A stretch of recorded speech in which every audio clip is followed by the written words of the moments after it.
Hello guys, আমি সুদীপা। সবাইকে Sudipa dot YouTube চ্যানেলে সকলকে স্বাগতম। আর আজকে সকালটা খুব সুন্দর একটা সকাল, কারণ কালকে রাত থাকতে নি বৃষ্টি হচ্ছে ঝিরিঝিরি করে, এবং প্রচুর পরিমাণেই হচ্ছে, মাঝে মাঝে প্রচুর পরিমাণে হচ্ছে। তো স্নান টান করে পুরো রেডি।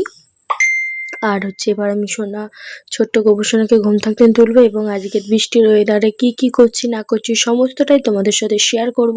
এবং কলকাতার অবস্থা কিন্তু খুব খারাপ, কারণ কলকাতায় আমার হাজব্যান্ড থাকে, এবং হাজব্যান্ড থাকে লেক কালীবাড়িতে। তো ওখানে পুরো অবস্থাটা যা নয় তাই হয়ে আছে। অবশ্যই ভিডিওর প্রথমেই দেখেছো, পুরো ভিডিওটা দেখো, অবশ্যই কিন্তু বুঝতে পারবে যে লেক কালীবাড়ির অবস্থাটা কি এখন। প্রচুর পরিমাণে জল, না পাচ্ছে, মানে খাওয়া দাওয়াও করতে পারবে না বললো যতদূর সম্ভব, কারণ যেতে পারবে না। কিছু কিছু জায়গায় কারেন্টের তারও ছিঁড়ে পড়ে আছে।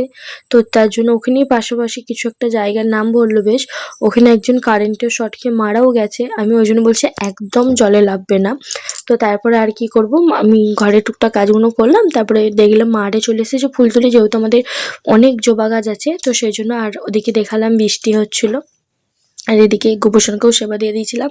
আর আমার বিছানার বেহাল অবস্থা ছিল, সেটা তোমাদেরকে দেখালামই। তারপর বিছানাটা গুছিয়েছি। তারপর আমার ছেলে কোথাও ওর বোকামার থাকতেন টাকা বার করিয়েছে, করে রেখেছে। তাই এই যে একটা ঘরের মধ্যে একটা ডগি আছে, ওই ডগিটার সামনেটাতে পয়সা দিলে ডগিটা টেনে টেনে নিয়ে যায় রীতিমতো। তো ওইটার ভিতরে ও টাকা জমায়। তারপরে আমি চলে গিয়েছিলাম আমার পিসির বাড়ি, কারণ আমার ছেলের কিছু পুজো দেওয়া ছিল। তো পিসিমণির হাতে দিয়ে দিলে পিসিমণি নিয়ে চলে যাবে পুজো দিতে। তো পিসিমণিদের বাড়িতে গিয়েছিলাম। অনেক গাছ আছে, তোমাদেরকে তো দেখালামই। আর এই সামনে একটা পদ্ম বাগান, মানে পদ্ম বাগান না, পদ্ম পুকুর আছে। ওই পদ্ম পুকুরে অনেক পদ্ম ফুল ফুটে আছে, ফুটে সেভাবে নেই, কিন্তু কুঁড়ি আছে। কুঁড়িগুলো তো বুঝতে পারবে না জানি, কিন্তু পদ্ম ফুল কিন্তু আছে। এই যে এই দেখো, এইটাতে একটা পদ্ম ফুল ছিল, এই একটা পদ্ম ফুল, অনেক পদ্ম ফুল ফুটেছে, কিন্তু সেইভাবে তোমরা ক্যামেরার মধ্যে বুঝতে পারবে না।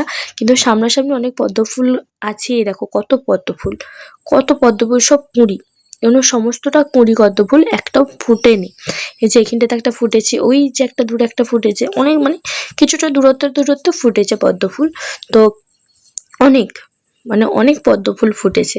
তো পদ্ম পুকুরটা পিসিমণিদের বাড়ি থেকে যাওয়ার পথেই পড়ে, তো সেই জন্য আমাদের বাড়ি থাকতে অল্প একটু দূরেই, তো তাই বেশিক্ষণ লাগবে না, মিনিট 15 রাস্তা। তো তাই বেশি মিনিট 15 নয়, মিনিট 10 রাস্তা, আর কিছুই না। হেঁটে গেলে 15 মিনিট, আর বাইকে ফাইকে গেলে 10 মিনিট।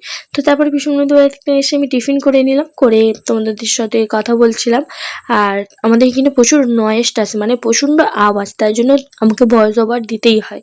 তো তারপর আমি সবজি কাটতে বসে পড়েছিলাম, যেহেতু রান্না করতে হবে। আর বৃষ্টির ওয়েদারে রান্নাটা মানে খুব একটা ইম্পর্টেন্ট জিনিস হয়ে দাঁড়ায়, এবং কেউ বাড়িতে বেড়াতে পারে না বাড়ি থাকতে, তাই তাড়াতাড়ি রান্নাটা করে নিতে হয়। তো সেই জন্য যে সয়াবিন আলু পটল ডিম দিয়ে একটাই তরকারি হবে, তো সেই জন্য করে নিলাম। ওদিকে আলু ভাজার জন্য তেল গরম, পটল ভাজার জন্য তেল গরম করে নিলাম। ওদিকে আমি গ্যাসেতে ডিমটাও সিদ্ধ করতে দিয়ে দিলাম। 4 জনের ডিম সিদ্ধ হবে, আর আমারটা ভাজা হবে, তাই আমি আমার ডিমটা কাঁচা রেখেছি, আর 4টে ডিম সিদ্ধ করতে দিয়েছি। আর এদিকে আমার পটলগুলো ভাজা হয়ে গেলে পরে আমি রান্নাটা মানে তাড়াতাড়ি করে ফেলতে পারলে আমি মানে নিশ্চিন্ত একটা। তারপরে পটল আলু ভাজার পর আমি সয়াবিনটা ভেজে নিয়েছি। আর কে কোথা থাকতেন আমার ভিডিওগুলো দেখো, অবশ্যই কিন্তু কমেন্টে জানাবে।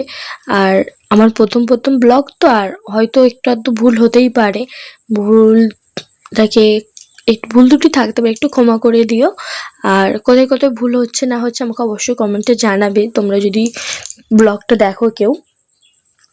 এদিকে আমি ডিমটা ছাড়িয়েও নিলাম, নিয়ে আমি ভাজাও হয়ে গেল। আর এগুলো সব মশলা টশলা করে নিয়েছি। আর এই হচ্ছে লেক কালীর অবস্থা, তোমরা পুরোটাই সিনেমাটিক শটের মধ্যে দেখো। ওই যে বিছানা ওরা মানে দোকানে সতেই তো বিছানা করে থাকে, তো এই অবস্থা ওদের। তো লেক কালীবাড়ির অবস্থা খুব খারাপ। তোমরা মানে কেউ যদি কলকাতা থাকতেন দেখে থাকো, অবশ্যই কমেন্টে জানাবে। এটা কিন্তু রাত্রির ভিডিও, আমাকে রাত্রিবেলা ও আমাকে পাঠিয়েছে যে এই অবস্থা রাত্রিরে আমাদের, মানে ঘুমাতে পারছে না, এত পরিমাণে বৃষ্টি হচ্ছে। এবং দেখতে পাচ্ছ বৃষ্টিটা পড়ছে, কিন্তু একটা জায়গায় বৃষ্টি হচ্ছে, এবং হাঁটুর উপর অবধি জল জমে গেছে। আর এটা মানে উঁচু জায়গা, রাস্তাটা আরও নিচে, সেটা আরও জল জমেছে। আর এই হচ্ছে লেক কালীবাড়ির মন্দির, কালীমার মন্দির। তো এখানেই কিন্তু মায়ের মন্দিরের মধ্যেও জল প্রবেশ করে দিয়ে হয়ে গেছে।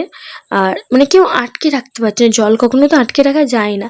এদিকে দোকানপাটগুলো সমস্তটা জলের তলে মানে জলে ভেসে গেছে, এগুলো সব ভেসে ওরকম হয়ে গেছে, পুরো দোকান যা নয় তাই হয়ে গেছে। এই যে এইটা আমাদের দোকান পুরোটাই নষ্ট হয়ে গেছে, ওকে আবার গুছিয়ে সাজাতে সাজাতে অনেক সময় লাগবে, এবং জলটা বেরোনো নিয়ে প্রথম কথা, জল না বেরোলে পরে কিছুই করতে পারবে না। এই যে এদিকে সমস্ত দোকানে জল ঢুকে গেছে, একটাও সেইভাবে দোকানপাট সেভাবে করতে পারবে না, আর এখন মন্দিরটাও খুলবে না যেহেতু জল জমেছে।